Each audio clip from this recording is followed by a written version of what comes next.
This is The Sound of Small Business, brought to you by RBC Royal Bank. I'm JP Davidson, and these are the inspiring stories and hard-earned lessons of successful Canadian entrepreneurs.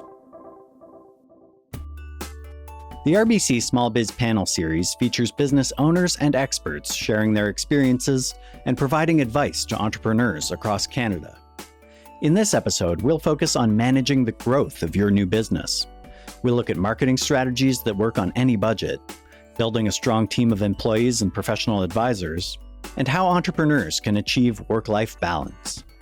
Our panelists today are Vishal Patel, founder of Mama's Burritos, Nikki Pett, owner of Sigma Promotions, a marketing company that specializes in the strategic use of promotional items, and Prince Khan, small business consultant at the Brampton Entrepreneur Centre.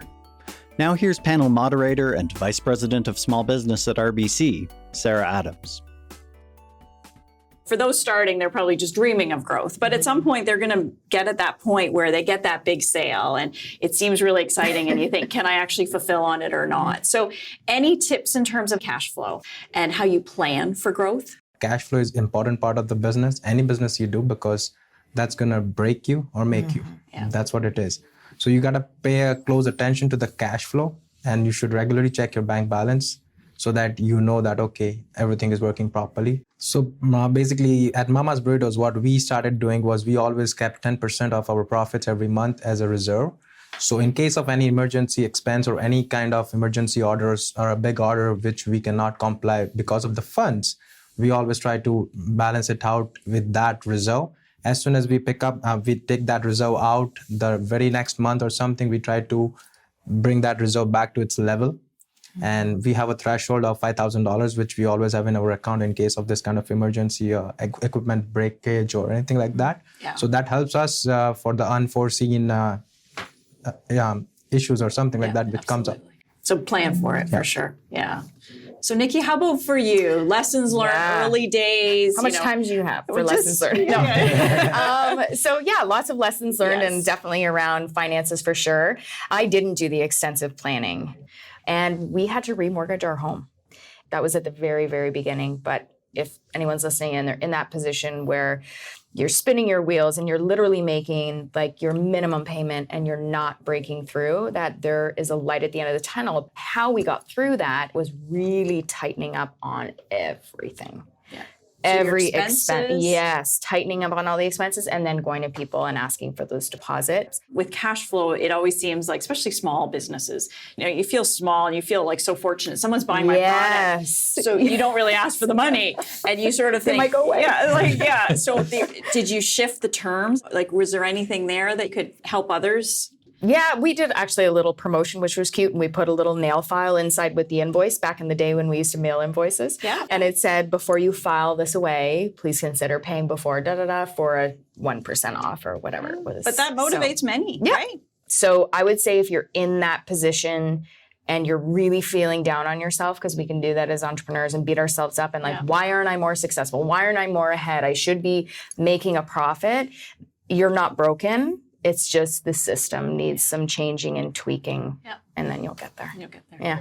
Starting a business is difficult, right? Yeah. You need to start to get that cash flow in. If you're not getting that cash flow to come into your business, it's very hard to start.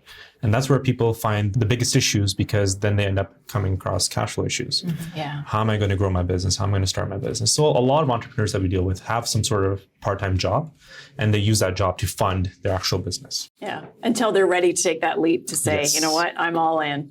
And Prince, you probably have people come in and sort of think like, I don't know where to start. You know, so what advice do you give from a cash flow perspective? In terms of cash flow perspective, whatever business you're trying to get into, just make sure it's profitable. So how you do that is through your projections and your pro forma, right? So you do your simple cash flow statement, your income statement, and your balance sheet. And then through that, you determine, am I going to be making any money?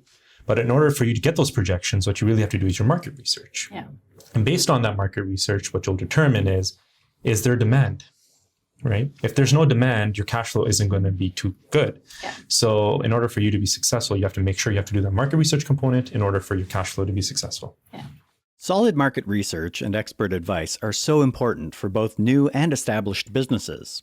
Fortunately, there are great online resources available for entrepreneurs. Canada Business Network provides information on planning, financing, and management at canadabusiness.ca. You can also visit rbc.com/buildingbusiness for more great resources. Now back to the panel. Here's Sarah Adams. Okay, here I am thinking of starting a business. Where do you like to advertise? Where do you think your money goes the farthest? I mean, this is right in your world, Nikki, in terms of, how you present and market and brand. And from your experience into your business, where would you start? I've never spent a dime on advertising. And I think that's where that would be a big surprise for people, I'm sure. I think that's where people get a little bit nervous, even budgeting in advertising. And a lot of us have been told this myth that we have to spend a ton of money on traditional forms of marketing and advertising. And that's simply not true. You can grow a business from zero to a multi-million-dollar company through word of mouth, through relationships, connecting with people. There's a reason why we switched big banks for our business and our personal because of that amazing relationship with the person at the branch, right? Like, it is about the benefits and it is about the price, but it's also about people caring and have your interests. And so, you can grow a huge business by doing little things like writing a note or popping by with coffee. It doesn't have to be an expensive gift or a gesture. And then having lunch with people and making the entire lunch all about the person you're with. So you're not selling your products and services. And this is what I share with young entrepreneurs as well. They'll say, I don't really know anyone. I don't have a huge client base to refer. I don't have a network yet. Maybe you're not a network. Yeah. So find people through friends of family, go out with them. And I'll tell you, people will gravitate towards you if that whole time is spent on, tell me about your business. Yeah. How can I help you? So there's ways that you can very quickly expand your network and those referrals and build a business all based on referrals and repeat business. That's great. Michelle, how about for you? For me, advertising is a key, to be very honest, because for a restaurant industry, if you're not a brand, you are new to business, and it's fairly new restaurants, you need to market yourself because you need to bring those people, you need to bring the traffic into the restaurant to try your food. Unless they come inside, they're not gonna come back, because if they come once and if you serve them properly, you give them good quality food, then they're going to come back. So to build that traffic, advertising is important for us. Advertising is the key thing. If we don't advertise, then we don't grow, to be very honest. So Prince, when you have individuals come in, and I'm sure you see a lot of people every day, what do you see on a daily basis in terms of marketing and branding? In terms of marketing and branding, what I really suggest for them to do is just think about themselves, okay? If you wake up every morning, all right, and you go out and you meet somebody, just say somebody on the street, the perception they get of you, right, is similar to what they should see of your business, right? So that's how I see branding. So for me, I like to dress well every day, okay? So when somebody thinks about Prince, it's like, oh, it's the guy that dresses really well. It's the same concept with your business. So that's what I really try to explain to my clients that I deal with. That's fantastic. And so as you're growing, I mean, early days, obviously, you're doing everything typically yourself. Like, it's not like you have a lot of people or resources to support. So when do you make those decisions in terms of, this is the time, the investment's worth it, I don't have the expertise. Who did you bring in first and why? So because you have a strong business plan, which will tell you that, okay, the first couple of months, this is what you can do it by yourself. After that, you can hire a company because you will have enough cash flows and stuff like that. So it gives you kind of an idea of when you can use different tactics, and that really helps. Yeah. And Nikki, how about for you? I would say bookkeeper first, for sure. It was something I took a course in college and I could certainly do it, but it is not my passion and it's not what I should be doing. So that was one of the very first ones. And I would say then from there, expanding to anything that's outside of your talent area. Rather than trying so hard to be really good at it, just hire someone else. That's great. And Prince, how about for you? What do you see typically as the first person someone brings on, either part-time or full-time in terms of support? I would say it would be an accountant or bookkeeper. That's generally the most common one. Generally, you should focus on the areas that you're weak in and areas that you do not want to spend time on, because those are the areas that are going to slow you down and slow the growth of your business. Great advice. I know you each have employees. There's huge responsibility once you become an employer. So how do you do it? Where do you start? It was terrifying. The very first hire that I had, it was an administrative assistant. It completely terrified me. And I was working out of the home. And I really approached business in a very conservative way. So I stayed in the house as long as I possibly could until we were at like 4. And my husband's like, yeah, you all need to get out of the house. And then from that point to bringing on people, I would say fairly slowly. It's only in the past year we've gone through another real big growth spurt. We've doubled the size of our team in the past year. But I would say it was very conservative and always very scary. Yeah. Always. I mean, that's significant in 1 year. That's significant growth. So did you bring in someone to help you staff those roles, or are you involved in every staffing at this point? I'm involved. I do have someone on my team as well who will kind of go through the resume process, but I also believe in as well. I have a mentor outside of my industry. He is amazing. So if I'm really not sure about an issue, I can ask him for some help as well. That's fantastic.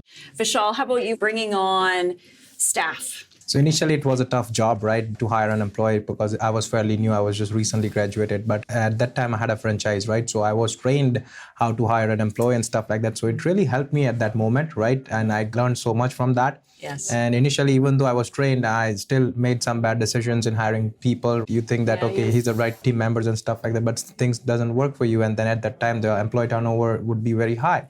So I learned from my mistakes, and then you will get better and better day by day. So every hire gets a little easier, right? Yes. Yeah. And I'm sure you're very dependent on your employees in terms of delivering every day. Because they are the face of the brand, right? Yeah. They are the face of your restaurants. And if they're not properly trained or if they're not coached properly every day, then it's going to be a tough time. Yeah. So everyone has a life outside of work, and recognizing that starting a business and being an entrepreneur, like you're all in and then some. Like, how do you find balance? So balance, what I personally think is when you start your own business, first couple of years, forget it. Yeah, you're just married with it. You're just married. You know what I mean? Business is going to be your second wife, right? Yeah. So you have to be in good terms with them. You have to give time for that. Otherwise, you're screwed. Yeah. So that's what I think. But again, there should be always balance in life. So what I personally do is weekends I take off, and in summer I play cricket. That's my hobby as well. Good for you. So I play full-time cricket, and I don't worry about the business. And also, as I said, in the evening every day we have dinner together. A family dinner. That way we have a kind of balance of life. Yeah. Nikki, how about for you? Yeah, so I was all in, obviously, for the first couple of years. And I think I took Christmas and Boxing Day off. That was pretty much it, those first couple of years. Now I'm at the point where my phone goes off at 5 at night and it goes on again at 9 a.m. and it goes off on the weekends.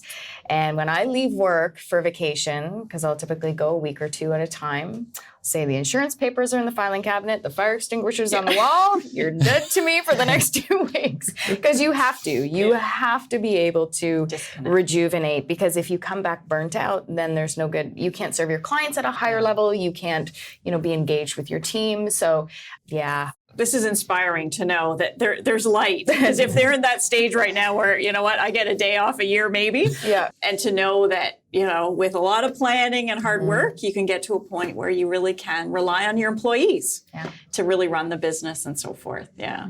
So what do you see, Prince, in terms of individuals coming in going like, I can't take this anymore. What do I need to do differently? It's funny because I actually used to work for a small business, as I mentioned earlier, for 3 years. And the CEO himself, he used to work 7 days a week. Yeah. Right. It was all about grinding and understanding the business, eat, sleep, drink the business. Yeah. Right.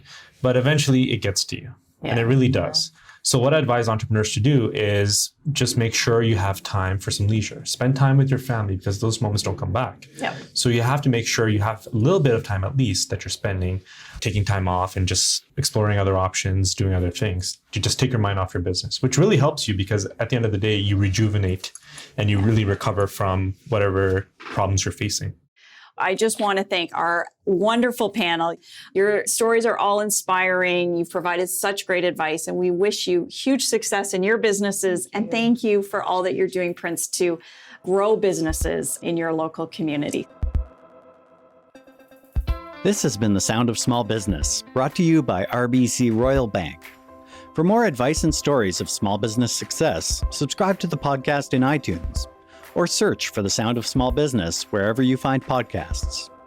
Are you looking for help turning your business idea into a reality? Futurepreneur Canada is a national nonprofit organization that provides mentoring, financing, and support tools to aspiring entrepreneurs and business owners aged 18 to 39. Visit futurepreneur.ca for more information. You can also visit rbc.com/buildingbusiness for advice and tips on how to start, manage, or grow your business. Thanks for listening.